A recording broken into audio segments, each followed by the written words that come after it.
Et avant toute chose, pour bien démarrer la journée, la météo du jour, avec encore pas mal de nuages malheureusement pour ce mercredi. Météo Service nous annonce peut-être le retour de quelques éclaircies pour cette journée, mais la grisaille devrait encore dominer, avec tout de même un temps sec espéré. Et cette fois, les températures, elles, sont très légèrement à la hausse, 23 ou 24 degrés pour les maximales cet après-midi.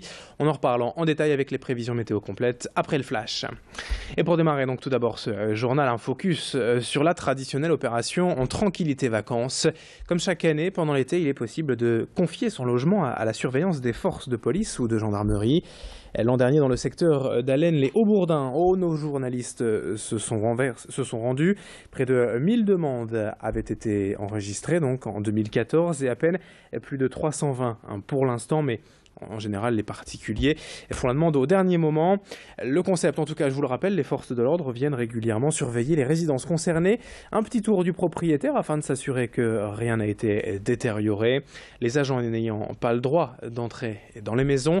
Mais c'est toujours ça de prix et c'est toujours rassurant pour les résidents en vacances. Explication complémentaire au micro de Xavier Silly. Une patrouille, donc c'est à peu près 4 heures. 4 heures à partir du moment où on prend en compte le véhicule. Donc si on est avec des réservistes, c'est pareil, il faut partir avec.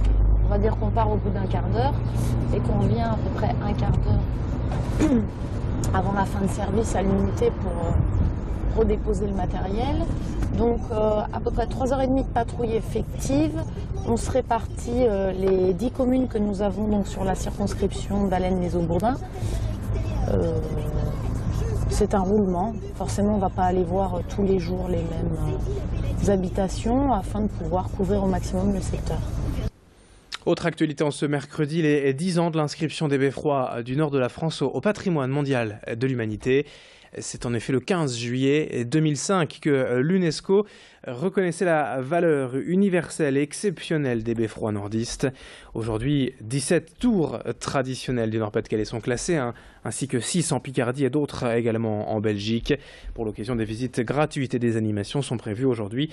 Toutes les informations sur le site internet beffroi.com. On enchaîne avec toute autre chose dans ce journal pour évoquer l'action estivale et solidaire des familles du Secours populaire dans la région. Chaque année, près de 200 enfants viennent de Biélorussie et d'Ukraine pour passer l'été dans le Nord-Pas-de-Calais et ainsi échapper à leur pollution quotidienne. Ces enfants vivent en effet dans les zones irradiées par la catastrophe de Tchernobyl il y a presque 30 ans et leur environnement, leur alimentation a été largement polluée depuis toutes ces années par ces radiations. Depuis 1991, le Secours populaire et 200 familles s'associent pour offrir 3 semaines de répit à ces enfants. Et avec le temps, au-delà même de l'aspect médical, ce séjour est devenu l'occasion d'un véritable échange entre les enfants, un bel enrichissement culturel. Le reportage complet signé Sophie Laden sera à découvrir cet après-midi dans nos prochaines éditions. Le sport maintenant pour évoquer les nouveaux terrains de tennis du club de Mouveau. Ces images et une étape importante dans la progression du club. 3 terrains extérieurs remis à neuf, un confort supplémentaire pour les 612 adhérents mouvallois et surtout la réponse aux obligations de la fédération de disposer depuis le 1er avril de terrains extérieurs. L'intégralité du coût des travaux a été prise en charge par la mairie et le tout vient d'être inauguré il y a quelques jours. Ces 3 cours extérieurs sont un vrai plus pour le club et les joueurs, tous ravis de pouvoir désormais jouer dehors, même si le soleil n'est pas toujours au rendez-vous et que la pluie empêche de jouer, comme ce fut le cas le jour de notre passage à Mouveau. Clotilde Leguévac a rencontré le président du club qui nous en dit plus donc sur ces travaux et ces nouvelles infrastructures pour le club. La municipalité a toujours soutenu les associations mouvalloises et notamment le tennis. Et cet outil va nous permettre de continuer à progresser parce que le tennis de Mouveau actuellement a vraiment le vent en poupe. On a encore une augmentation du nombre d'adhérents, on a une école de tennis qui a une certaine notoriété et le niveau de nos équipes dans l'ensemble actuellement est bon. Du sport encore avec le LMR du rugby donc, qui a rendez-vous demain après-midi Le LMR pour son passage devant la commission financière de la Ligue. En proie à de sérieuses difficultés financières et de trésorerie, le club lillois s'était vu refuser dans un premier temps la montée en Pro D2.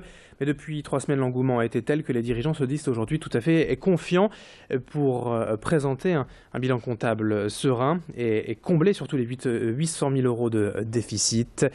Alors en attendant, déjà 9 joueurs ont été recrutés, un 10e devrait bientôt arriver. Le calendrier de la saison prochaine a été publié, vous le voyez, premier match à Perpignan le 21 août. Avant cela, pour les supporters, l'angoisse et l'attente prendront donc fin demain. Fin de ce journal, dans un instant, à suivre la météo et l'infotrafic sur Grand Lille TV.